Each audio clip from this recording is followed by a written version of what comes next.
me pidió, me pidió Eloisa, vuestra profesora, pues que me hiciera cargo de este último tema y bueno, y que pudiera compartir con vosotros algunos aspectos relacionados con la fisiología vegetal y con la aplicabilidad de esta materia tan interesante como es la fisiología. Entonces, a lo largo del tema vamos a abordar eh, aspectos relacionados por supuesto, con la fisiología, con la agronomía, con con la biotecnología. Vamos a hacer un compendio eh, de todos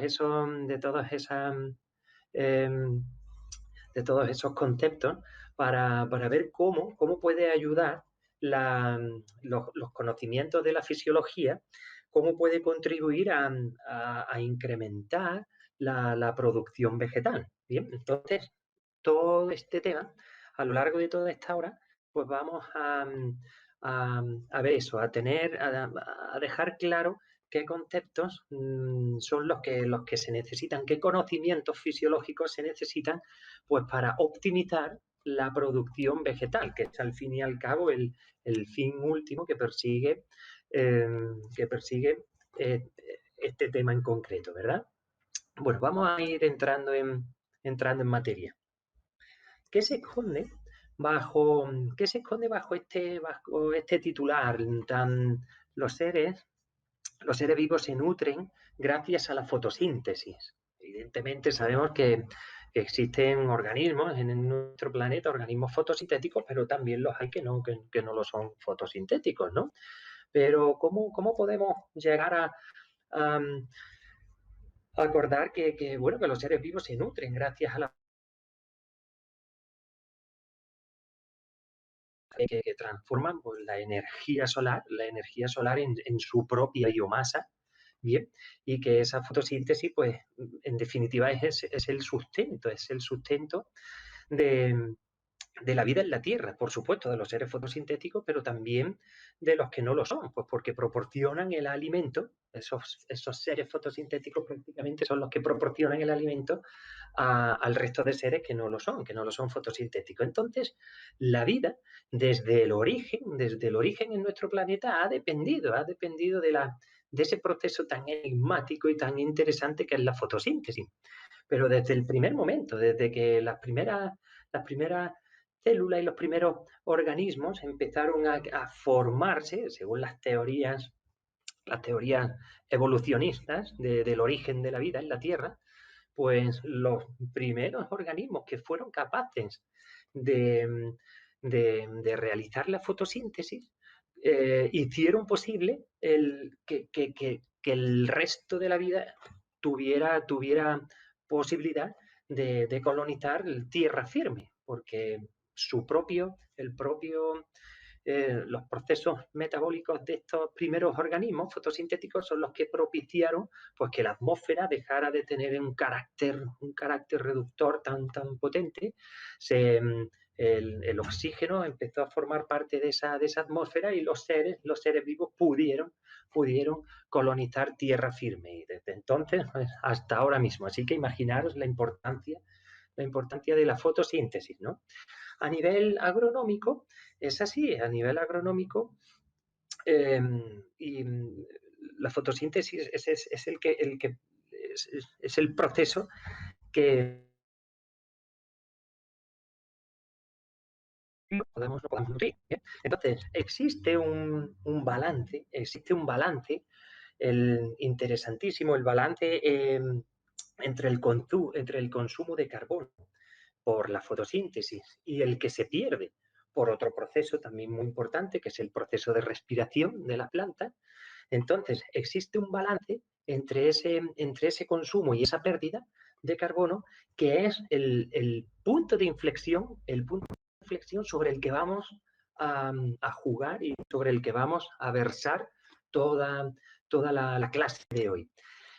La capacidad de optimizar ese balance, ese consumo de carbono en nuestros cultivos, en nuestras plantas, es fundamental pues para que los seres vivos nos podamos nutrir. ¿Bien? Entonces, las plantas utilizan, como podéis ver aquí en la diapositiva, utilizan parte de su producción primaria bruta para sobrevivir, evidentemente, utilizan ese CO2 de la atmósfera lo fijan y a través de procesos que todos conocéis, fotosintéticos, en los que intervienen determinados ciclos y demás, pues consiguen fijar ese CO2, producir los azúcares necesarios para su supervivencia, para su desarrollo, pero luego hay procesos de respiración en los que, bueno, el resto de la energía asimilada se dispone para los consumidores. Es la producción de la biomasa, ¿no? Cómo las plantas producen su propia biomasa para poder ser consumida primero para su propia supervivencia y luego para poder ser consumida por el resto de, de consumidores. Aquí, a esta altura de la clase, me gustaría la productividad biológica. Ya hemos dicho, he esbozado al principio, pues que optimizar esa capacidad de poder fijar ese CO2, esa optimización, esa eficiencia fotosintética va a repercutir directamente en la productividad, biológica de la especie en concreto. ¿Bien? Entonces, ¿qué es eso de eficiencia fotosintética? Pues la eficiencia fotosintética de una planta es la proporción de energía recibida que es convertida en material vegetal. Bien, entonces, gracias a que las plantas son capaces de asimilar la luz, de fijar el CO2 atmosférico eh, pues para convertirla en material vegetal. Entonces, la producción vegetal mide la cantidad de CO2 asimilado, ¿bien? Por unidad de superficie. ¿Qué ocurre? Pues que existe una diferencia, como podéis ver aquí en esta figura, existe una brecha entre la que es el potencial real la eficiencia real fotosintética, el potencial, y la que realmente está produciendo, ¿de acuerdo?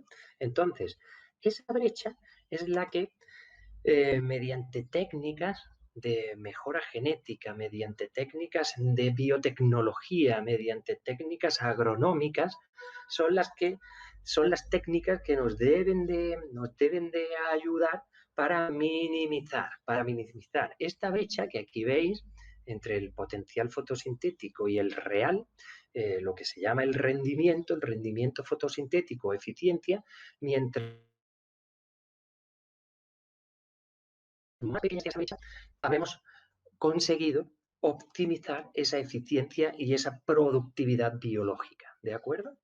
Entonces, tal y como aparece aquí, hay una diferencia entre los rendimientos potenciales de la fotosíntesis y los rendimientos reales, evidentemente, es esa brecha de la que hablábamos. Lo vamos a ver ahora un poco más adelante con un ejemplo gráfico que seguro que os va a resultar muy visual y muy interesante. Y el rendimiento de un cultivo pues se potencia pues, con una adecuada combinación pues, de la variedad, del ambiente, de las prácticas agrícolas, por lo que os comentaba. El ser capaces de aplicar determinadas técnicas agronómicas, medioambientales, de fertilización, de manejo de suelo, nos va a permitir pues, que esa brecha, esa diferencia entre la eficiencia potencial de un cultivo y la real, pues se minimice y eso va a repercutir directamente en la producción, en la productividad biológica. ¿Bien? De manera que el aumento de la productividad es uno de los principales retos de la biotecnología vegetal. Aquí ya aparece un término pues, que seguro que ya estáis familiarizados con él, la biotecnología vegetal. Se presenta como un reto, ¿no? Un reto para la biotecnología vegetal es incrementar la productividad de nuestros cultivos. ¿Bien? Vamos a ver cómo. Bueno, comentaros que si a lo largo de mi explicación tenéis alguna duda, surge alguna duda, por favor, comunicádmelo. Podéis levantar la mano, podéis escribir en el chat cualquier duda, cualquier sugerencia, me interrumpís y lo vemos juntos, ¿vale? Bueno,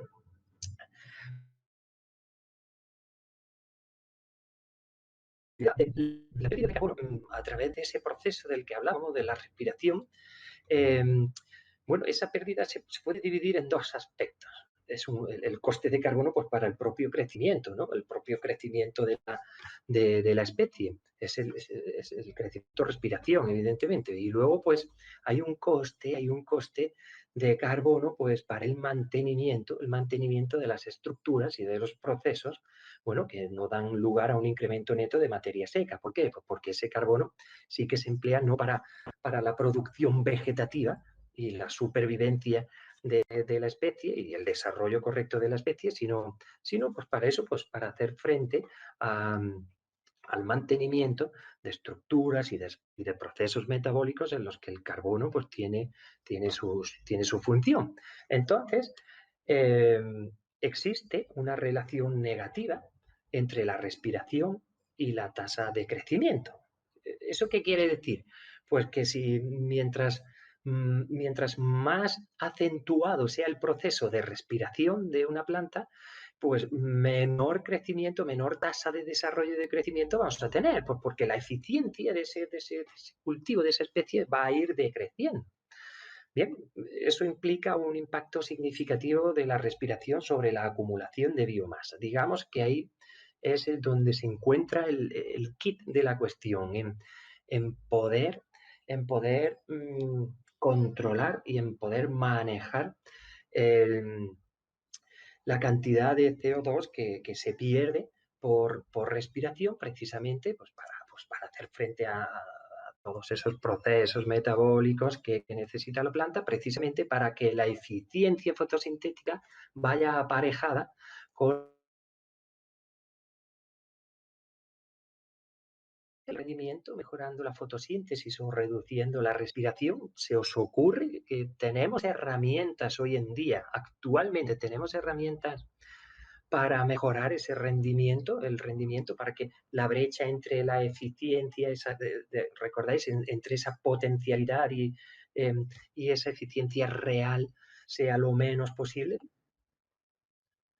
Bien, Pablo me dice modificación de la atmósfera. Puede ser, es una opción, es una opción. Me imagino que ya habéis visto algunos procesos por seminarios o por actividades o por algunos temas en los que se puede mejorar ese rendimiento. Esa es una opción maravillosa, modificación de la atmósfera. El CRISPR-Cas, el CRISPR-Cas9, creo que con Alfonso, ¿no? Con el profesor Alfonso habéis hecho algunos seminarios relacionados con CRISPR. Es una técnica muy, muy novedosa, el CRISPR-Cas9, muy novedosa que nos permite modificar a la carta, cortar y pegar secuencias del genoma de cualquier especie, transgénicos. Perfecto, perfecto. Bien, bien, veo que estáis puestos. Mira, os voy a, siguiendo al hilo de, bien, perfecto, todo lo que me comentáis, CRISPR, transgénicos, temperatura, modificación de la atmósfera, son herramientas de las que disponemos precisamente para eso, para que la biotecnología nos permita sacar el mayor rendimiento con el menor gasto, digamos, gasto energético, ¿no? En ese caso, en este punto, os voy a introducir un aspecto, un concepto a una fe de cuán importante es esto, ¿no? Llegar a conseguir que esos rendimientos sean óptimos, ¿no? Y es que la productividad biológica no siempre, no necesariamente tiene que coincidir con la productividad económica. Vamos a ver, un cultivo, lo que se le pide a un cultivo es, primero, que sea productivo, que produzca, pero que luego sea rentable. Bien, entonces, agronómicamente es tan importante la productividad de ese cultivo como la rentabilidad. ¿Vale? El agricultor necesita obtener una rentabilidad. Bien, pues esos dos conceptos están estrechamente relacionados en lo que aquí se ha denominado como el índice de cosecha. Fijaros, la diferencia entre la productividad biológica y la productividad económica se mide por el índice de cosecha. Ya os digo, una cosa es conseguir esos rendimientos en producción y otra cosa es que esa producción sea económicamente rentable. Lo vamos a ver ahora en un ejemplo muy claro. ¿Cómo se mide el índice de cosecha? Esto es una fórmula que es interesante, ¿eh? Es interesante. Este es un concepto interesante, el índice de cosecha. Se define como el cociente entre la productividad económica y la productividad biológica, ¿bien? Multiplicado por 100. Esa fórmula matemática, no va a ser una clase de fórmulas matemáticas, pero sí que quería introducir este aspecto del índice de cosecha. Lo vamos a ver mucho más claro aquí, en esta diapositiva. Ya hemos dicho que el índice de cosecha representa la eficiencia del cultivo en la conversión fotosintética en materia orgánica económicamente útil. Y aquí hay un aspecto interesante. No que la eficiencia sintética pues produzca, sea óptima y que produzca materia orgánica, pero que esa materia orgánica sea económicamente útil. ¿A qué me refiero? Mirad, aquí tenéis un ejemplo. Este es un cultivo de sorgo. El sorgo es una gramínea que, bueno, pues que se cultiva en determinados países. Fijaros, aquí tenemos el desarrollo vegetativo de una planta de sorgo. Y aquí tenemos el desarrollo vegetativo de otra planta de sorgo y la panícula en la que se encuentra el grano. Del sorgo, lo que se utiliza, lo que da la rentabilidad económica en el sorgo es el grano, no es la hoja ni el tallo.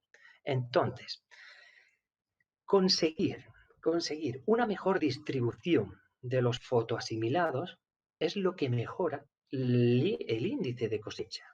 ¿Qué quiere decir? Pues que si nosotros, mediante el empleo de técnicas de mejora genética, de técnicas eh, agronómicas, de manejo de suelo, de fertilización, conseguimos que esa eficiencia fotosintética se traduzca en fotoasimilados que redunden sobre lo que realmente interesa del cultivo, que es el grano, estamos estamos viendo que ese balance entre el peso del grano, la rentabilidad económica y la producción, digamos, vegetativa de la planta, pues sea óptimo. Como veis aquí, el índice de cosecha, siguiendo esta fórmula, en es de 0,5 frente a un índice de cosecha de 0,3. ¿Eso qué quiere decir? Pues que empleando técnicas como las que ya os he dicho, técnicas de mejora genética, técnicas de, de, de manejo de cultivos, de técnicas fisiológicas, hemos conseguido optimizar la producción y que esa producción sea rentable. De nada me sirve tener un crecimiento vegetativo en hoja y en tallo, pues que en este cultivo no se aprovecha para el consumo, si, si luego pues la panícula de grano, la producción de grano, pues no se ve mejorada. En este sentido estamos optimizando que esos fotoasimilados vayan a donde tienen que ir. ¿Eso cómo se consigue? Eso no es magia ni es fruto del azar en absoluto. Eso es fruto de un bagaje y de una historia que ha ido, digamos, dando forma a que en la actualidad tengamos un índice de cosecha mucho más alto que en el pasado. Vamos a ver algunos ejemplos y seguro que os resultará. Mm, el hecho, el hecho de que en este momento el escenario sea ese, pues que el índice de cosecha sea lo más optimizado posible con respecto al pasado, eh, tiene que ver mucho con aspectos relacionados con la biotecnología. Es un concepto que ya hemos adelantado. La biotecnología son diferentes técnicas que están a nuestra mano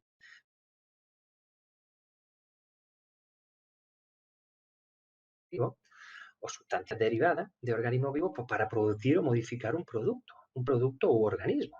Bien. Entonces, gracias al uso de estas técnicas biotecnológicas, podemos ir optimizando ese índice de cosecha. La biotecnología ha permitido tradicionalmente pues, la conservación y la transformación de alimentos. Sí, evidentemente, desde que el hombre es hombre, ha utilizado microorganismos encargados de la fermentación, pues para realizar pan, para realizar queso, para realizar yogur, para realizar bebidas alcohólicas. Siempre ha hecho uso de esos sustancias, organismos vivos, para transformar, para modificar, para optimizar. Bien, actualmente se emplea para obtener organismos que contengan los mejores genes.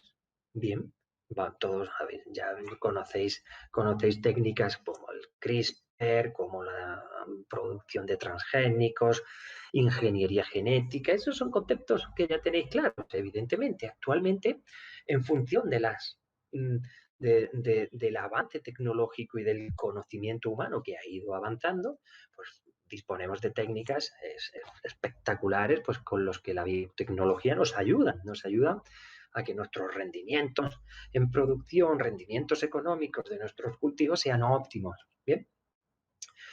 Eh, con ambas técnicas, como hemos visto, pues con la genética clásica o con la ingeniería genética, se obtienen organismos cuyo material genético inicial resulta alterado, efectivamente. Pero esto de la mejora genética, de las prácticas genéticas, ¿qué es esto de la genética clásica y de la ingeniería genética? ¿Es algo actual? Pues volvemos a lo mismo. Mm, Evidentemente, la biotecnología vegetal no es un invento de hace 3 días. A lo mejor ahora sí es un concepto mucho más manido, un concepto pues que se presta a eso, a hablar de la ingeniería genética. Siempre asimilamos la biotecnología pues con aspectos ya muy complejos, ¿no? De nuestro alto conocimiento intelectual de ahora, pues y avance tecnológico relacionado con la ingeniería genética, con la mejora de la calidad, el aumento del rendimiento, nuevos productos transgénicos. Pero os tengo que decir que antes de que todas estas técnicas moleculares tan avanzadas se conocieran, el hombre, desde que es hombre, ha realizado una mejora genética de las especies que ha consumido. Y esa es la que se denomina mejora genética clásica.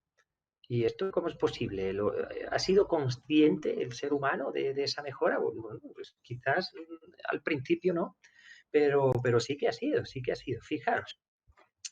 Fijaros qué diferencia existe entre este tomate y este otro. Bien, bueno, pues esto es un claro ejemplo de la mejora genética clásica. El ser humano, desde que es humano, desde que empezó su evolución y empezó a cultivar especies, ha ido mejorando las especies y ha ido mejorando las variedades. Lo ha hecho de una forma inconsciente, evidentemente, y acorde al grado de sofisticación de nuestra capacidad cerebral en función de los tiempos. Evidentemente, cuando el hombre empezó a cultivar, pues fue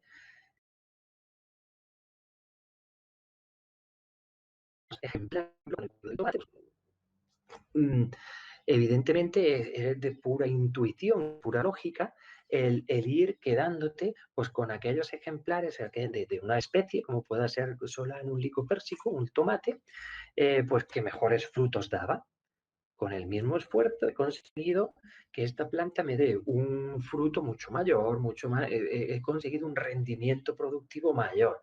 Bueno, pues me olvido de estos otros ejemplares, pues que me han ido dando frutos más pequeños y me quedo con este. Bueno, pues eso hecho a lo largo del tiempo, pues ha sido una mejora genética clásica, pues porque han presentado alteraciones, esas variedades, esos ejemplares han ido presentando unas alteraciones genéticas naturales, sin necesidad de manipular nada, pero que han servido para que el hombre haya ido dando pasos a lo largo de la evolución y de su historia para obtener variedades pues que tengan ese rendimiento perfecto, un rendimiento óptimo.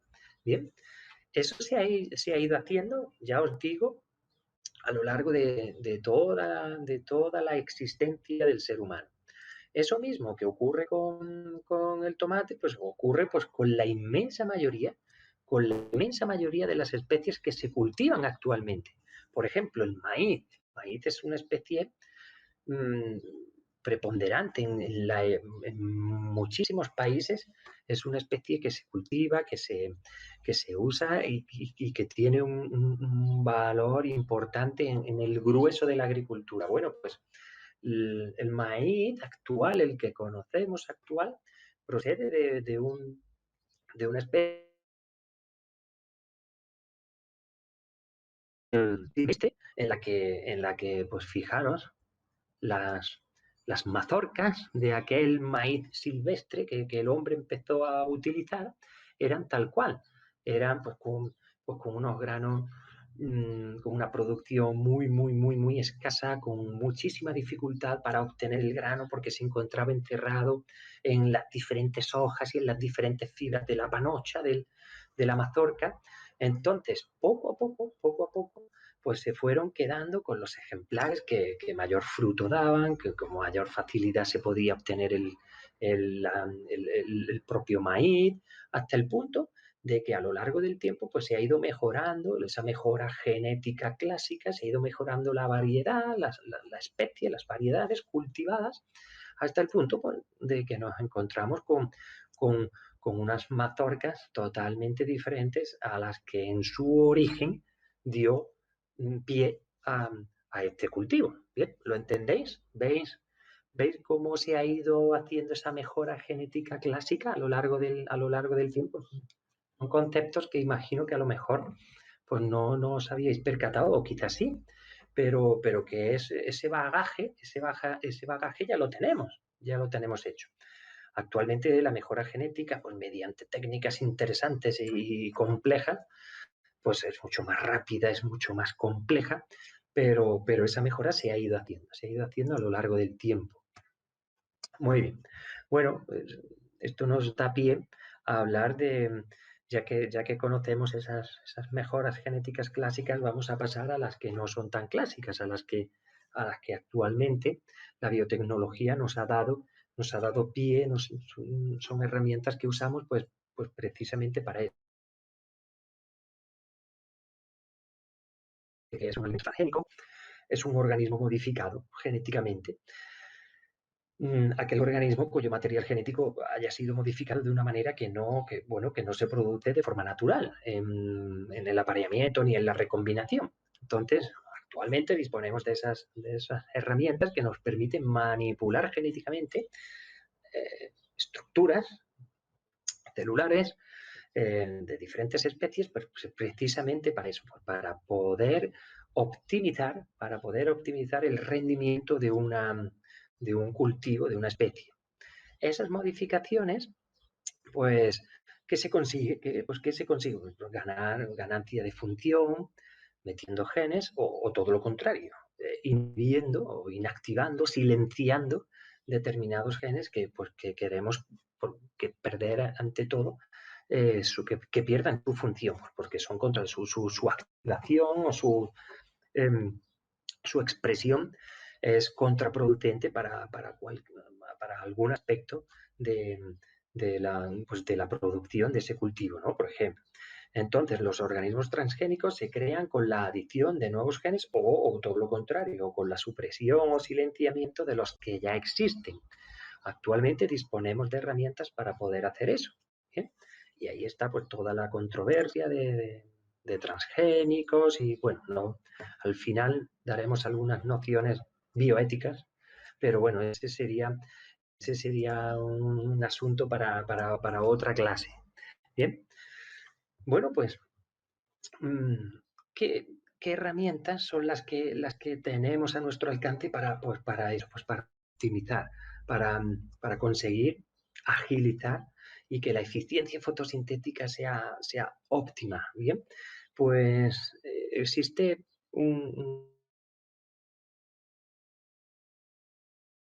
las células vegetales tienen esa capacidad, tienen la capacidad, una capacidad totipotencia que es la de dar lugar al desarrollo de una planta. Una única célula, de una única célula se puede llegar a formar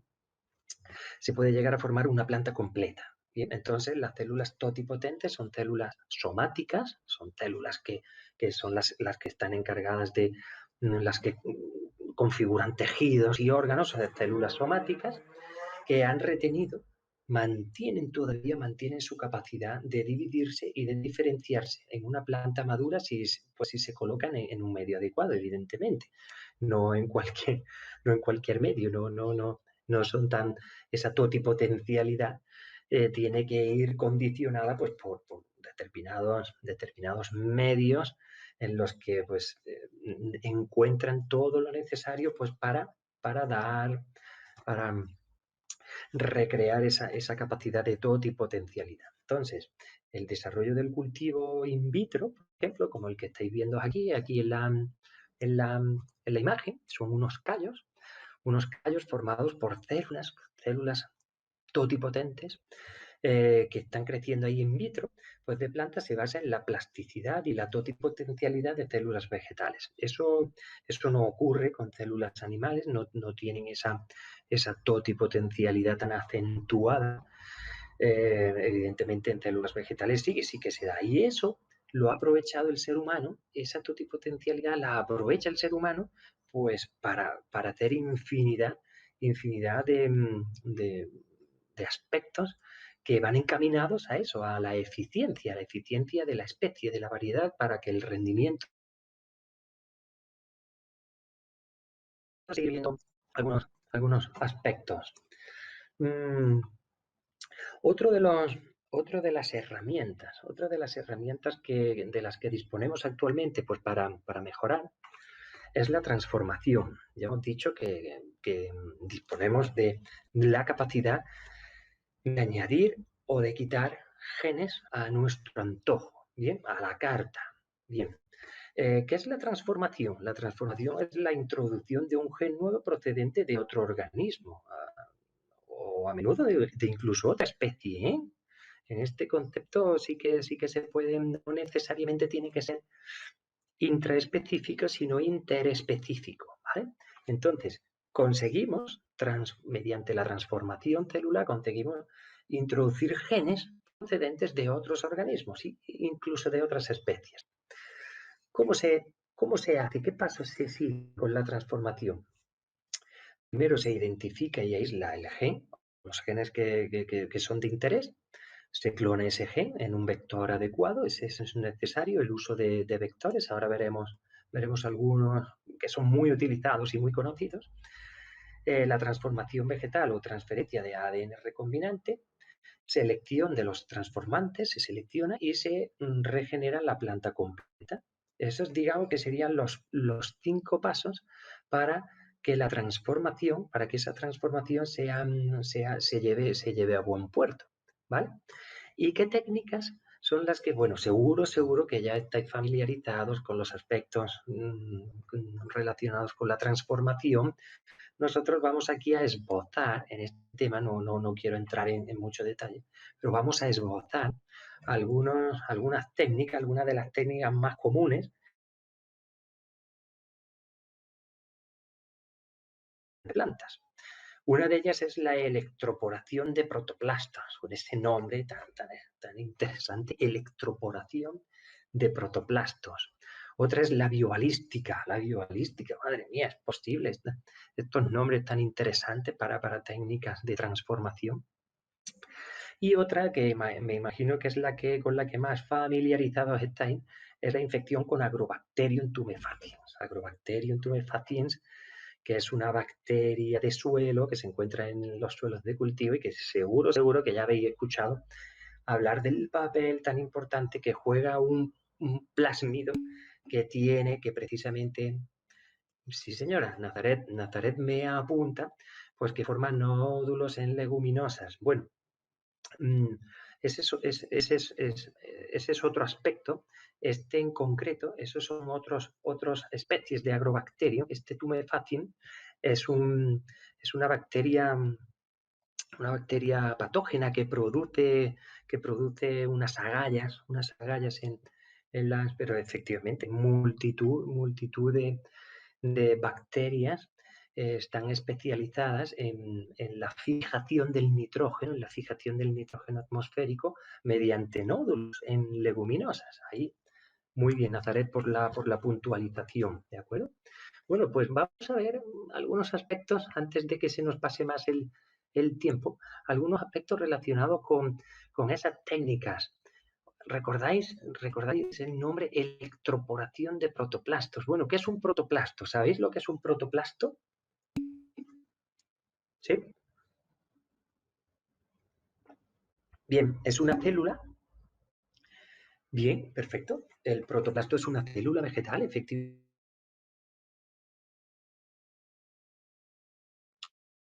¿Cómo? Pues mediante el empleo de diferentes enzimas, ¿vale? Mediante diferentes enzimas, esas células pierden la pared celular y esa membrana enseguida se hace porosa, se hace permeable a la entrada y salida bueno, de lo que nosotros queramos introducir, ¿verdad? Entonces aquí lo tenemos, una célula con su pared celular, mediante enzimas que degradan la pared celular, pueden ser la celulasa, la macerasa, ese protoplasto sin pared celular se puede llegar a unir con otros protoplastos, con otras células sin pared, durante varios días son viables, tienen una vida media interesante de varios días, y durante varios días, pues ya os digo, son viables, son capaces de unirse con otras células o de estar sujetas a esa electroporación. ¿Eso qué significa? Pues significa que esas células sin pared se le asignan una serie de corrientes eléctricas, y gracias a esas corrientes eléctricas se admiten el material genético de otras especies mm, o de otros, de otros aspectos. Bien, entonces esa electroporación es una forma de transformación celular. Yo os digo, células sin pared celular a las que se les somete a una corriente eléctrica precisamente para eso, pues para que sean más propensas a la hora de asimilar determinadas secuencias, determinados eh, genes que pueden entrar a formar parte como son. ¿Bien?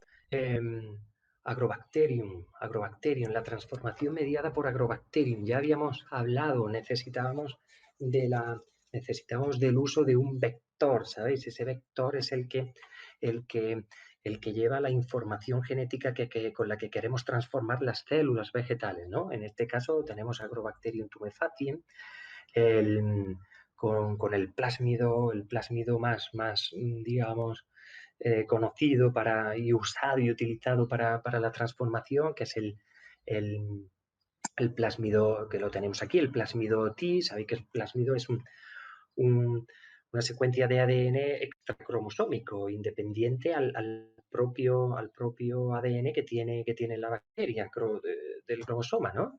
Entonces, se suelen utilizar mediante técnicas eh, de corte y pega con enzimas de restricción. Nosotros podemos añadir la secuencia génica que nos interesa, con la que queremos transformar las células, utilizando ese vector, el plásmido T de Agrobacterium. Ese plásmido, en el momento en el que consigue la bacteria introducir esa información genética, pasa a todo el mecanismo de, en el que está involucrado el ADN cromosómico, y de esa forma conseguimos introducir la información genética y transformar la célula. De ahí pues se produce el callo, y de ese callo, esas son células totipotentes ya transformadas. Ese callo, en un medio de cultivo, pues conseguimos células que ya están transformadas, ¿de acuerdo? Y con esa totipotente generar, a partir de esas células ya transformadas, una planta completa, un individuo completo ya transformado. ¿Bien? Bien, el bombardeo de partículas, la biobalística, ¿recordáis aquel nombre tan interesante, biobalística? Bueno, pues eso no es más que la propia palabra lo indica, disparar sobre tejido vegetal, sobre el tejido vegetal, los propios ácidos nucleicos, los ácidos nucleicos que codifican a determinados genes con los que nosotros queremos transformar las plantas, bueno, mediante un sistema complejo, este tipo de pistola que utiliza un torrente de gas que suele ser helio, dispara dispara esos ácidos nucleicos. Evidentemente esos no van solos, sino que viajan con minúsculas, micrométricas partículas de tungsteno o de oro. Aquí lo tenéis, ¿veis aquí? Estas partículas de oro o de tungsteno a las que se adhiere pues esa secuencia que nosotros, del gen que nosotros queremos, con el que queremos transformar, y directamente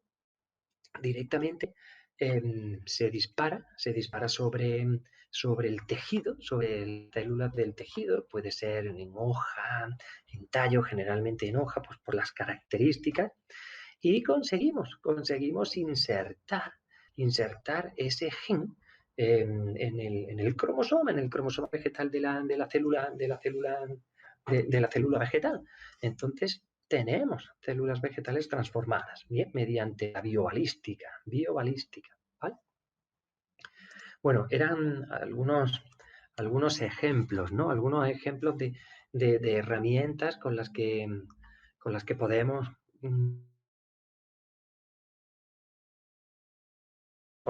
material genético que per se no dispone, ¿no? Esa célula vegetal. ¿Qué ocurre?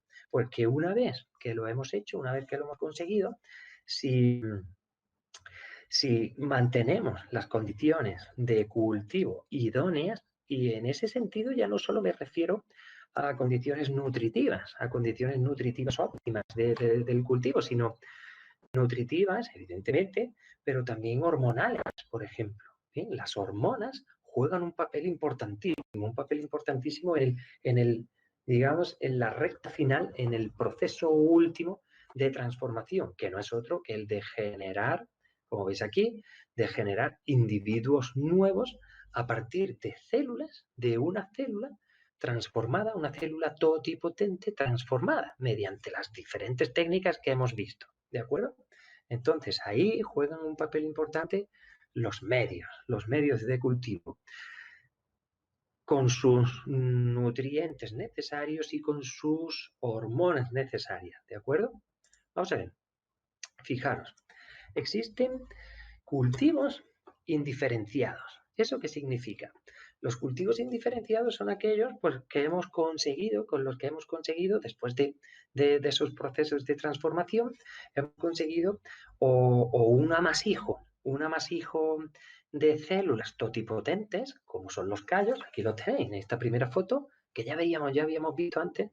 Ese amasijo de células son células que han ido creciendo, han ido formándose en un medio sólido, tienen un crecimiento más lento y con gran heterogeneidad celular. ¿Eso qué significa? Esa heterogeneidad celular significa que en estas hormonas no solamente hay ese crecimiento celular de células totipotentes, sino que también hay histogénesis u organogénesis. Es decir, si las dejamos que vayan creciendo, se pueden llegar a empezar a diferenciar esas células en algunos tejidos y en algunos órganos. Bien, por eso de los callos pues se saca un material más heterogéneo, una heterogeneidad celular. Sin embargo, en cultivos, en suspensión, como veis aquí, este es el mismo proceso. Son células que ya han sido transformadas, células totipotentes que derivan de los anteriores, ¿bien? que derivan de los anteriores, se han sacado de aquí, pero que van creciendo en un medio líquido de composición adecuada. Crecimiento más rápido y homogéneo. Son las diferencias que podéis encontrar a la hora de multiplicar, de reproducir esas células, dependiendo, diferencias que se encuentran dependiendo del medio de cultivo, ¿no? Eran algunos aspectos que quería comentar con vosotros.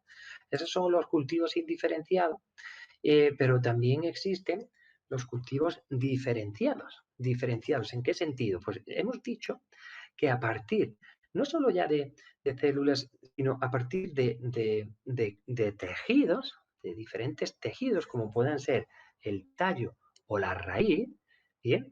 Las células siguen teniendo la capacidad totipotente de poder diferenciarse y de poder estimularse mediante, ya os digo, mediante principalmente hormonas, de poder estimular su crecimiento y desarrollo y poder generar un individuo nuevo, bien sea del tallo o bien sea incluso de la raíz. Fijaros, aquí hay una nota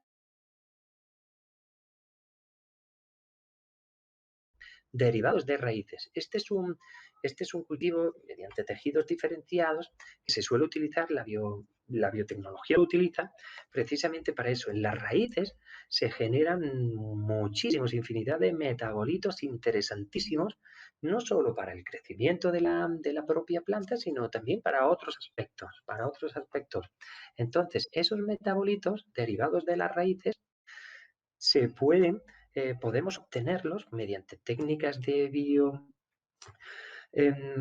bioestimulación de esas raíces a través de este tipo de cultivos diferenciados. A ver, Nazaret, ¿los de interés son solo los metabolitos secundarios? Bueno, mm, básicamente son los que realmente adquieren interés. Esos metabolitos secundarios son los que con los que las raíces consiguen acidificar el medio para poder solubilizar nutrientes, para atraer bacterias del propio suelo que son beneficiosas, que ayudan a la planta en su desarrollo, en su asimilación de nutrientes. En ese sentido, los metabolitos secundarios de raíces, los que se obtienen de raíces son los importantes, efectivamente. Un segundo, aquí. Ya os decía que ya no solo a nivel nutritivo, en el medio de cultivo que se emplee, no solo es la propia nutrición de la planta, sino también, bien, no hay de qué, Nazaret, sino también la componente hormonal. La componente hormonal en un callo, en un medio de cultivo líquido de células totipotentes es fundamental. En esos estadios primarios de células aún indiferenciadas, tienen un papel espectacular. Por ejemplo, fijaros, el efecto que tienen una concentración, esto es un callo, bien, de células en un medio de cultivo sólido con agar. Fijaros, la diferencia entre que en ese medio de cultivo haya bajas dosis de auxinas frente a altas dosis de citoquinina, la ratio entre auxina y citoquinina va a favor de las citoquininas, pues fijaros cómo promueven esa diferenciación de esas células totipotentes a favor de los tallos. ¿Por qué? Pues porque las citoquininas son hormonas, fitohormonas, que están estrechamente relacionadas con la elongación, con el crecimiento de tallos, con el crecimiento apical. Sin embargo, cuando en un mismo medio, en un mismo callo de células, esa ratio, la ratio entre el nivel de auxinas y el de citoquininas va a favor de las auxinas, pues el producto, o sea, el resultado es totalmente diferente. Es una estimulación de la producción de raíces, ¿veis? Entonces, por eso os decía que en el manejo de todas estas técnicas, el, el, el control hormonal es vital, porque nos va a permitir tener un, bueno, pues un mayor desarrollo y un mayor control sobre el desarrollo de determinados órganos de la planta, ¿verdad? Aquí lo tenéis. Bien, bueno, vamos a ver. Bueno, algunas aplicaciones prácticas de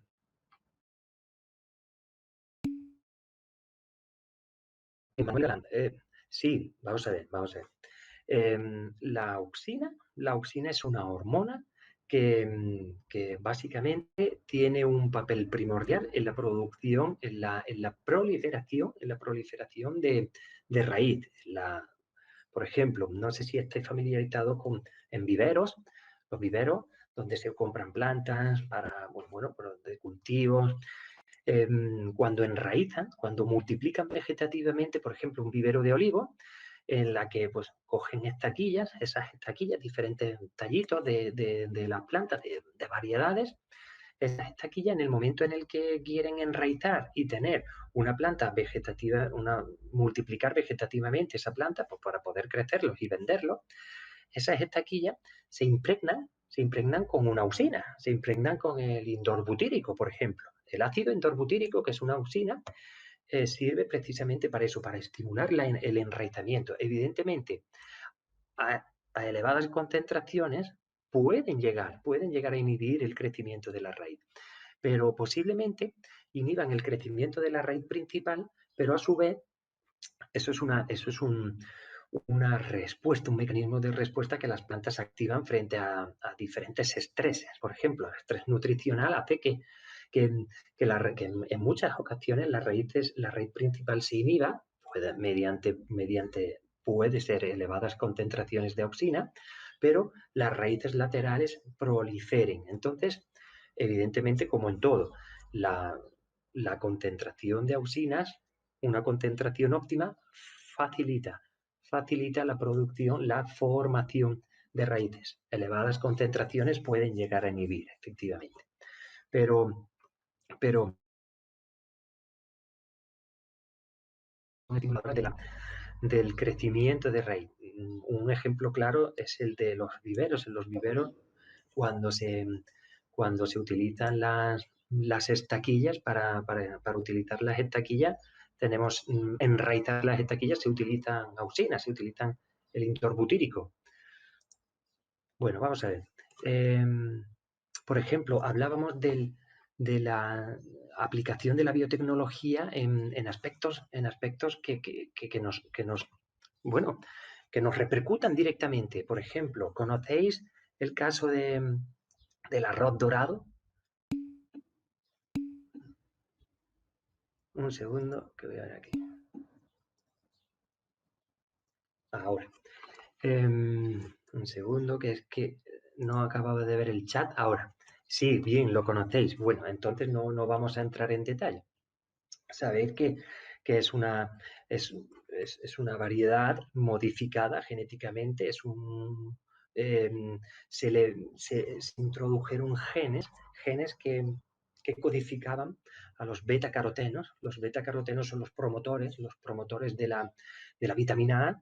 Entonces, en determinados países, pues con carencias nutritivas y nutricionales, pues resulta que es un alimento excepcional el poder tener el arroz dorado, pues bueno, enriquecido, biofortificado, pues con vitamina A y con hierro. Evidentemente, esta era una especie pues, que disponía de esos beta-carotenos promotores de la vitamina A, pero no en el grano, no en el órgano de la planta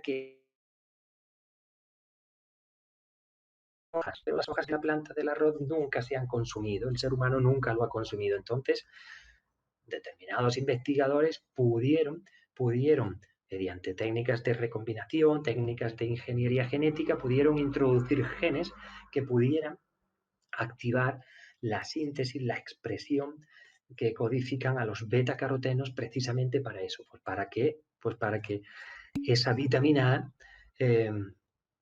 bueno, esos son aspectos, evidentemente, esos son aspectos que dependen del país. hay países en los que es el uso de estos transgénicos, de estos alimentos modificados genéticamente, está permitido y en otros que sí. En nuestro país no lo está.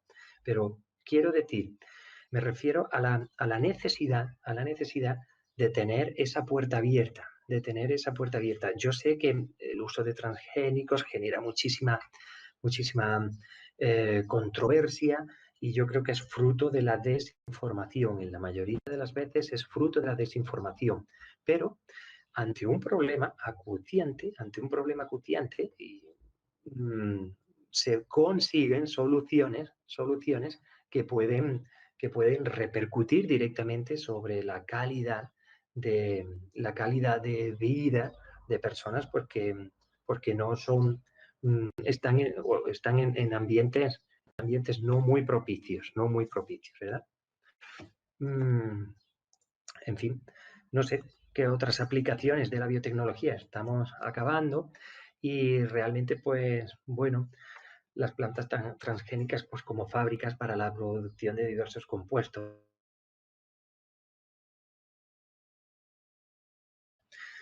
compuestos farmacéuticos, vacunas, comestibles, productos naturales de origen, todo esto que ya sabéis y que conocéis son aplicaciones de la biotecnología, cómo podemos utilizar esas herramientas para, bueno, pues para paliar o para solucionar algunos problemas.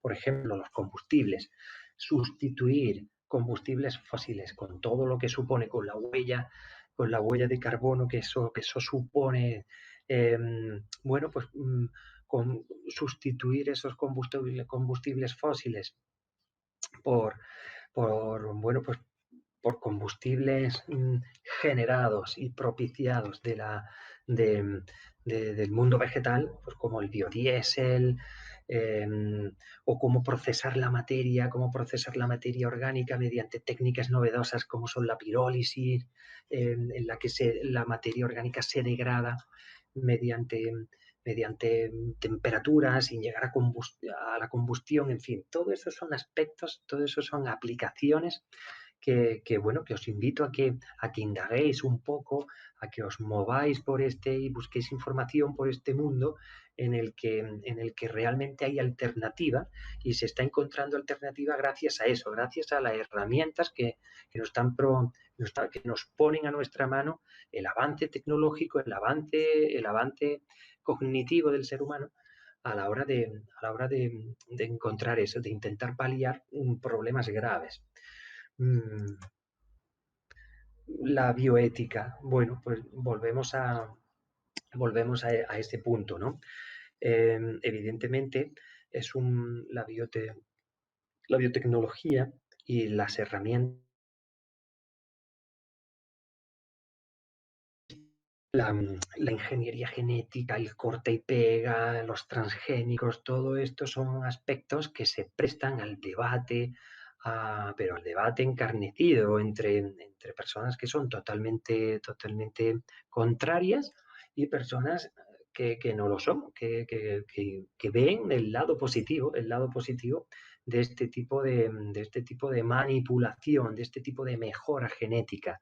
Evidentemente todo tiene sus pros y sus contras. Vosotros tendréis vuestro criterio, vuestra propia opinión, pero realmente creo que la desinformación, particularmente personalmente, creo que la desinformación en la sociedad en general, es la que genera, la que crea esa, quizás ese rechazo, esa repulsa a todo lo que tenga que ver con manipulación genética. Ser cautos a la hora de valorar, a la hora de valorar todo lo que tiene que ver con manipulación genética, con las biotecnologías que nos permiten eso. Porque hay muchas aristas, es un poliedro con muchas aristas y no todas son negativas ni todas son positivas, evidentemente, ¿vale? Bueno, pues poco más, simplemente hacer alguna mención a, bueno, aspectos que están en primera línea actualmente. Bueno, actualmente únicamente en los telediarios y en las noticias solo se habla de, solo hay un tema, es monotema, el COVID-19, y no es un tema menor, no es un tema menor, pero sabéis que los plásticos son un gravísimo problema medioambiental, están hechos de polímeros, efectivamente por otro tipo de polímeros de origen vegetal y biodegradables. Entonces, vamos a quedarnos con lo positivo, con lo que realmente nos aporta la biotecnología positivo y no es otra cosa que el encontrar alternativas a aspectos que están produciendo un grave problema.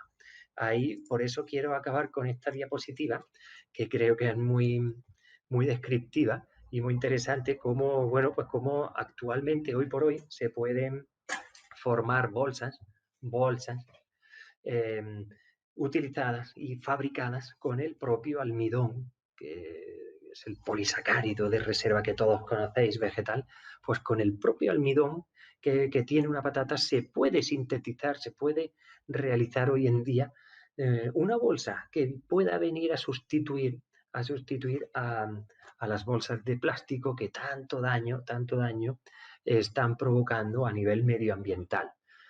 Quedaros bueno, pues con esa sensación de que realmente la biotecnología es una herramienta indispensable, fundamental para encontrar soluciones a problemas acuciantes que tiene la sociedad actual.